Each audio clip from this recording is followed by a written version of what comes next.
साठी गेल्या 10 वर्षापासून ज्यांनी अखंडपणे हा जनसेवेचा विकासाचा वारसा चालवलेला आहे असे सन्माननीय किशोरप्पा पाटील यांची हॅट्रिक साठी पुन्हा एकदा बंधू भगिनींना आपण एकत्र आलेलो, ज्यांच्या अध्यक्षतेखाली या महायुती मेळाव्याचे आयोजन केलेलं आहे असे तुमचे आमचे सर्वांचे मार्गदर्शक राज्याचे सन्माननीय मंत्री गुलाबजी पाटील, त्यांच्यासोबत मंचावर उपस्थित असलेले राष्ट्रवादी अजितदादा पवार गटाचे जिल्हाध्यक्ष सन्माननीय संजयजी पवार, PRI पक्षाचे सन्माननीय मोरे साहेब, मंचावर उपस्थित असणारे सर्वजण आणि माझ्या समोर उपस्थित असणाऱ्या माझ्या या काळ्या मातीतल्या छत्रपती शिवाजी महाराजांच्या मावळ्यांनो आणि छत्रपती शिवाजी राजांच्या आणि एकनाथराव शिंदे साहेबांच्या सर्व भगिनींनो, खऱ्या अर्थानं आज जर का म्हणायला गेलं आदरणीय प्रियाताईंनी इथे एक भावनिक वातावरण तयार केलं,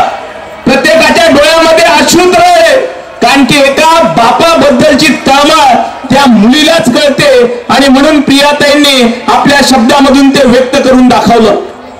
कारण की आज वारसा हक्काने कोणी आमदार होत नाही, कोणाचा बाप आमदार होता म्हणून कोणी आमदार झालेला या देशामध्ये आपण बघितला नाही. कारण की या देशामध्ये डॉक्टर बाबासाहेब आंबेडकरांचं संविधान आहे आणि लोकशाही मार्गाच्या माध्यमातून आता राजा कोणाच्या घरी जन्माला येत नाही, तर आज जर का राजा जन्माला आणायचं असेल तर आपल्याला मतपेटीतून जन्माला आणायला लागतो. आणि गेल्या 10 वर्षापासून भडगाव पाचोऱ्यामध्ये किशोरप्पा नावाचा माणूस तुम्ही निवडून देत आहात आणि येणाऱ्या काळामध्ये सुद्धा बंधू भगिनींनो आपण निवडून देणार आहोत. आणि म्हणतात अरे गद्दार आहे, गद्दारी काय केली? अरे गद्दारी तर तुम्ही केली. अरे काँग्रेसच्या मांडीवरती जाऊन बसलेत, ज्या शिवसेना प्रमुख बाळासाहेब ठाकरेंचं स्वप्न होतं. अरे कितीही वाईट वेळ आली तरी काँग्रेस सोबत जाणार नाही, पण तुम्ही मुख्यमंत्री पदाच्या लालसेसाठी आणि संजय राऊत सारख्या माणसासारख्या पोपटपंची करणाऱ्या माणसाचं ऐकून तुम्ही आम्हाला गद्दार म्हणतात. अरे गद्दार नाही तर किशोरप्पा खुद्दार आहे, खुद्दार. आणि आज 3000 कोटीची विकास कामं या मतदारसंघामध्ये आणण्याचं काम जर कोणी केलं असेल तर बंधू भगिनींनो सन्माननीय किशोरप्पा पाटलांनी केलं. माझ्या लाडक्या बहिणी येथे उपस्थित आहेत. मध्य प्रदेशामध्ये 1250 रुपये फक्त माझ्या लाडक्या बहिणींना दिले जातात, पण या महाराष्ट्र राज्याच्या मुख्यमंत्र्यांनी तुम्हाला सरसकट कुठल्याही अटीशटी न ठेवता 1500 रुपयाचा लाभ देण्याचं काम केलं. अरे तरी विरोधक म्हणतात 1500 रुपयात काय होतं? अरे मग तुमची दानत झाली का? 2.5 वर्ष सरकार होतं, 2 रुपये तरी आमच्या शेतकऱ्याला आमच्या बहिणीला हाणून फेकले का? आणि परत आमच्यावरती बोलतात की 2000 रुपये 1500 रुपयात काय होतं? आमचं सरकारी उद्योग 3000 रुपये करतं, म्हणजे गिरे को भी टांग ऊपर मना मामाने 100 गाईन सकाळी उठी काय ना बाई. फक्त काहीतरी बोलायचं आणि फक्त हे करायचं. आदरणीय गुलाबरावजी पाटील साहेब तुम्हाला सांगू इच्छितो की 40गावच्या एका सभेमध्ये आपल्या या जिल्ह्याचे माजी पालकमंत्री यांनी सांगितलं की या सरकारने लाडकी बहीण योजना चालू केली आणि शेतकऱ्यांना मजूर भेटणं बंद झालं म्हणे. म्हणजे यांची नीच मानसिकता याच्यावरून आपल्याला दिसते. कारण की तुम्हाला सर्वांना यांना गरीब ठेवायचंय, सर्वांना शेतमजूर ठेवायचंय, ही नीच मानसिकता या लोकांची दिसते. आणि अनिल वडेट्टीवार नावाचा माणूस आज आमच्या या लाडक्या बहिणींच्या विरोधामध्ये हायकोर्टामध्ये गेला. आणि या कोणाचा माणूस आहे? हा काँग्रेसवाल्यांचा माणूस आहे, हा उबाठाचा माणूस आहे. पण लाडक्या बहिणींनो तुम्ही सुद्धा काळजी करू नका. आज मुख्यमंत्री लाडकी बहीण योजनेच्या घर भेटी संदर्भामध्ये मुख्यमंत्री जेव्हा आमच्या कल्याणच्या एका बहिणीच्या घरामध्ये गेले, प्रणाली भारत नावाचं नाव त्या बहिणीचं, तर या 1500 रुपयामध्ये गणपतीच्या काळामध्ये आमच्या बहिणीने 1500 रुपयाचे घुंगरू गणपतीच्या आरससाठी विकत घेतले आणि फक्त 10 दिवसामध्ये आमच्या बहिणीने 1500 रुपयाचे 10,000 रुपये करण्याचं काम केलं. उद्योजिका निर्माण करण्याचं काम शिवसेना बंधू भगिनींना करतोय. आमच्या सोनगिरच्या बहिणीने तर आपल्या पितळी भांड्यावरती नाव टाकून घेतलं की मुख्यमंत्री एकनाथराव शिंदे साहेब यांच्याकडून बहिणीला सप्रेम भेट. आणि हे काम आम्ही खऱ्या अर्थ करतोय. अरे माझ्या शेतकरी बांधवांनो, आज तुमचा जर का 2.5 वर्षाचा अगोदरचा कालखंड बघितला, 2.5 वर्षाच्या कालखंडामध्ये आज या शेतकऱ्या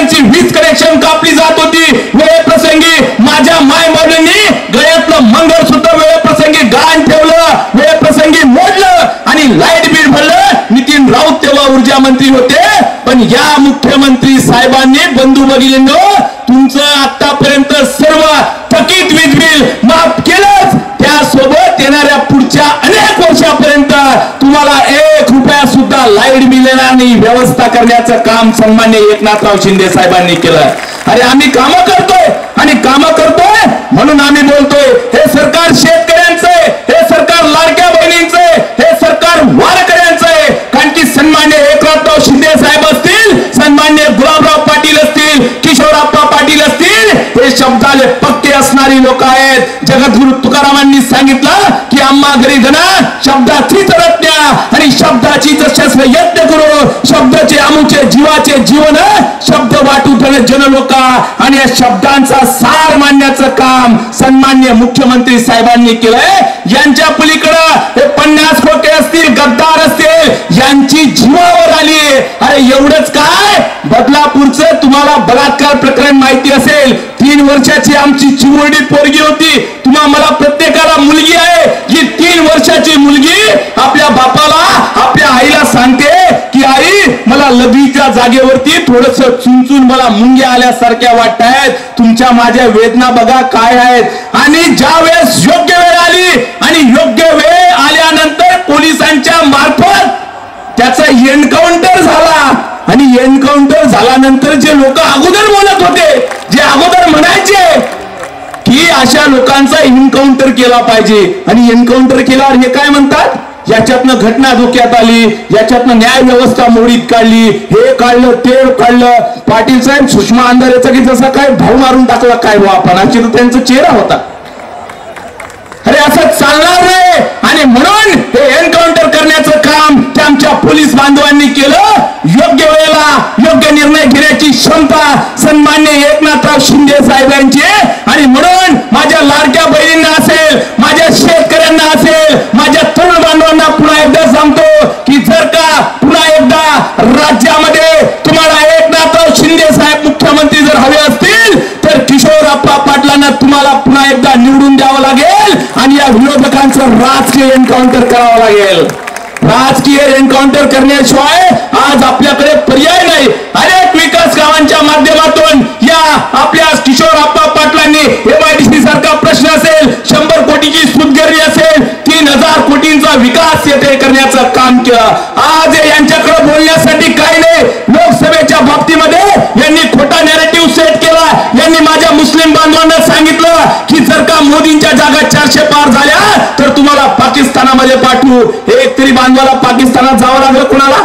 माझे अल्पसंख्याक बांधव इथे उपस्थित जावं लागलं कुणाला? नाही. इथल्या दलितांना सांगण्यात आलं की जर का हे सरकार परत आलं तर तुमचं संविधान धोक्यात येईल, आरक्षण धोक्यात येईल. पण बंधू भगिनींनो असा कुठलाही निर्णय आमच्या कधीच डोक्यात नाही. कारण की डॉक्टर बाबासाहेब आंबेडकरांनी जे दिलेलं संविधान आहे ते संविधानाच्या माध्यमातून आपल्याला खऱ्या अर्थानं पुढे चालावं लागेल. आणि संविधान कधी बदलणार नाही. कारण की दगड पिसून कधी मैदा झाला नाही. अरे संविधान बदलेल अजून असा कोणी पैदा झाला नाही. अरे पैदा झाला नाही. आणि म्हणून त्याच विचारावरती आपल्याला चालावं लागेल. बोलायचं बरंच होतं पण येणाऱ्या काळामध्ये आपल्याला बंधू भगिनींनो याच विचारावरती चालून आपल्याला बोलावं लागेल. आणि या किशोरप्पा सारखा साधा माणूस जो जवळपास रात्री 2 वाजता झोपतो आणि परत पहाटे 5 वाजता उठतो. अरे या भडगाव पाचोरा मतदारसंघामध्ये अनेक आमदार पाहिलेत.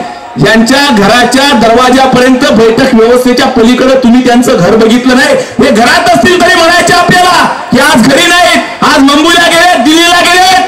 पण किशोरप्पांच्या किचन पर्यंत इथल्या शोषित वंचित शेतकरी कष्टकरी सर्वांच्या माणसाला इथे एंट्री आहे. हाय की नाही एंट्री? आणि परत असे सरंजामी जर का आपल्या मानगुटीवरती येणाऱ्या काळामध्ये बसवायचे नसतील तर परत एकदा किशोरप्पा पाटलांना आपल्याला निवडून द्यावं लागेल. आणि गुलाब भाऊ आमचं किशोरप्पाचं काम कसं आहे, साधं सुद्धा आहे. आमचा किशोरप्पा पाटलांच्या बाबतीमध्ये लोक म्हणतील की किशोरप्पा पाटील भले तर तोंडना फाटेल शे पण कोणा 1 रुपयाना वाटेल नाही शे. आणि त्यांना सोबत संघर्षाने आजपर्यंत मागे हटेल नाही शे. आणि सत्तासाठी कधीच कोणा पाय चाटेल नाही शे. एवढं तुम्ही लक्षात ठेवा. धन्यवाद. जय हिंद.